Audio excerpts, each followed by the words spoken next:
Qual que é a importância da microbiota no funcionamento?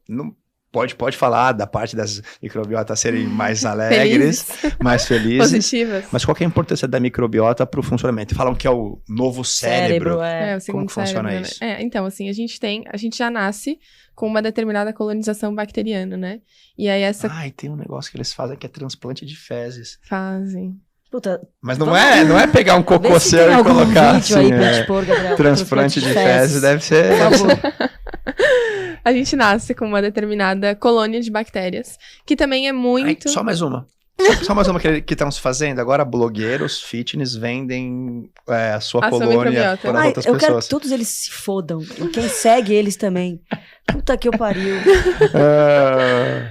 Então, a gente nasce... E essa colônia, ela é bem determinada também pelo tipo de parto. Né? Então, a gente também tem isso. Parto natural é diferente, né? Parto vaginal, a gente tem a microbiota formada predominantemente pelas bactérias da mãe, então é uma colônia de bactérias um pouco mais desenvolvida. Puta, devia ter pegado a Manu esfregado na vagina da Bruna quando ela nasceu. Ela não vai gostar muito, mas eu já tinha ouvido isso, só que ela teve que nascer de cesárea, infelizmente. Não dá pra dar depois? Não sei. E aí então, assim, a gente nasce com uma determinada colônia, mas a gente consegue, claro, melhorar o perfil dela. Bota ela pra ser vegana. Não, brincadeira. Ele vai... Puta, a Manu... Puta merda. Imagina. Vai ser petista, vegana. Vamos ver o que vai acontecer. Não, brincadeira. Vai odiar crossfit. Imagina. Que modalidade que você tem bronca? Vamos pensar. Desculpa, só pra gente... Tô pensando em alguma Eu tinha bronca de marcha atlética, mas depois que o cara Agora veio, eu mudei um pouco a minha opinião sobre isso. Tá. Eu acho que não tem uma modalidade esportiva que tu não goste, né? Acho que agora não. Eu achava marcha atlética ela vai meio... ser do Mahamudra. Eu gosto do Mahamudra. Eu gosto do Mahamudra.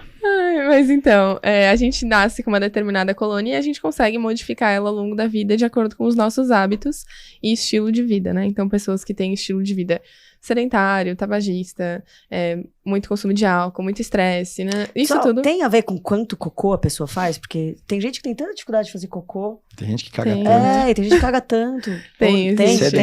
Sedentário não, mas tabagista, bebida, ela falou já de você, né? Já fode a flora, né? Nossa, tá me incluindo nessa, Conrado. Você só não é sedentária. Estressada, Lelê? Estressada? Não sei, acho que não. Não sou não, caralho. Vai tomar no cu, Alice. Não, mas fala.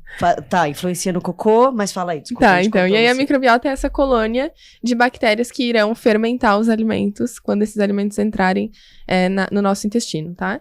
E aí a gente tem as bactérias que são mais negativas, que a gente chama de bactérias gram-negativas, e bactérias gram-positivas. Então eu não tirei esse nome do nada, ele existe realmente, tá? Bactérias gram-negativas, como o próprio nome diz, não são tão interessantes para o nosso funcionamento intestinal. Mas não quer dizer que a gente não deva tê-las. A gente precisa ter um equilíbrio entre, tá? A gente tem que ter mais bactérias positivas, mas a gente precisa ter algumas bactérias negativas ali. Tá? O que acontece muitas vezes quando a gente encontra casos de disbiose, que é uma desregulação da flora intestinal, é que a gente tem muitas bactérias gram-negativas e poucas bactérias positivas. E aí o que acontece? A gente tem células no nosso intestino que são unidas, tá? Então todo o nosso intestino ele é formado por células unidinhas, por tight junctions, que é como se fosse uma super bonder que cola essas células. E aí essas bactérias, a gente começa a ter uma abertura dessas tight junctions, e essas bactérias, principalmente negativas, se reproduzem nesse ambiente entre as células, e a gente começa a ter desconforto intestinal, como distensão abdominal, porque elas fermentam muito mais, então a produção de gás carbônico é maior. A gente começa a ter alguns problemas de alergia muito mais fácil, dor de cabeça, por isso que o intestino ele é conhecido como segundo cérebro, porque todas essas alterações, elas são sistêmicas e não apenas locais.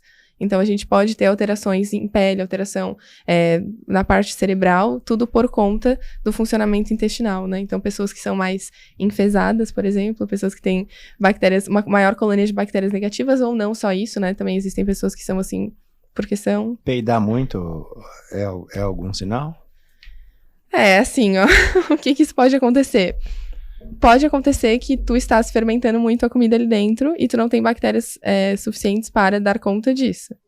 Tá? Então, por exemplo, pessoas que estão numa... Eu sempre aviso meus pacientes, tá? Que estão em transição de uma alimentação onívora para uma alimentação vegetariana, são pacientes que irão soltar muitos gases durante pelo menos 10 dias. Durante pelo menos 10 dias vai ser uma zona bem conturbada quem viver ao lado deles. Por quê? Nosso corpo tem... quem tem uma dieta onívora tem determinada colonização bacteriana. Quando a pessoa passa para outra colonização bacteriana, para outro tipo de alimentação, essas bactérias aqui, elas vão morrendo. Essas que eram da dieta onívora. E aí, quando elas vão morrendo, vai liberando odor ruim, vai fermentando de uma maneira diferente. Então, pessoas em transição sentem muito cheiro. Pessoas que transitam entre a transição... ficam um tempo vegetariano, um tempo onívoro, estão o tempo inteiro assim. Só peidam pra sempre. O tempo inteiro assim. Mas existe a possibilidade de pessoas que têm uma microbiota mais ou menos equilibrada entre gram-negativas e gram-positivas também soltarem muitos gases, porque o corpo fermenta muito aquele alimento, né? Então, leguminosas, por exemplo, são alimentos mais fermentáveis, e aí o nosso corpo, ele libera mais CO2 com a digestão, e aí a pessoa pode sentir mais desconforto intestinal.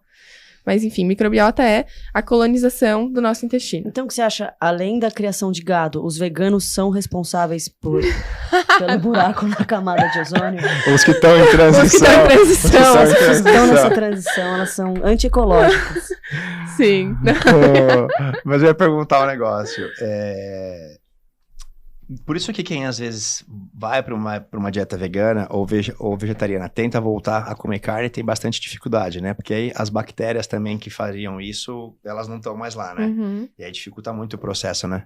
De uma maneira mais simples, assim, isso acontece. Tá. Mas enfim, né? Pode ter vários outros, como por exemplo, a quebra da cadeia de proteína, né? Sim, por ser Isso é muito uma coisa maior. bem... Obrigada. O que eu ia te perguntar em relação a isso? Hoje eu acabei comprando suplemento pra Bruna de... Putz, esqueci o nome agora. Põe um pouquinho. É um suplemento de bactéria, eu esqueci o nome dele agora. É probiótico? Mas tem um nome. É um suplemento de probiótico. E não se fala muito nisso, mas vale a pena fazer suplementação de probióticos? Sim, para pessoas que têm desconfortos gástricos ou que a gente consegue identificar que a pessoa tem um quadro de disbiose, é bem interessante. Você tem um legal pra indicar? Porque, falando sério, eu tô tomando antibiótico, eu vou ter que tomar depois. Eu gosto muito de manipular, né? Eu não gosto muito de produto pronto. Mas aí a gente pode conversar. Tem vários nomes malucos, né? Existem alguns prontos. Acho que das marcas mais famosas é bom. Depois eu te passo uma listinha. Fechou, obrigada. Daqui a pouco depois eu te passo o meu. Mas assim, é importante que a pessoa suplemente probiótico e que ela tenha uma alimentação que vá dar conta de alimentar essas bactérias. Tem probiótico, pré-biótico. Os pré-bióticos são os alimentos, digamos, desses pró, tá?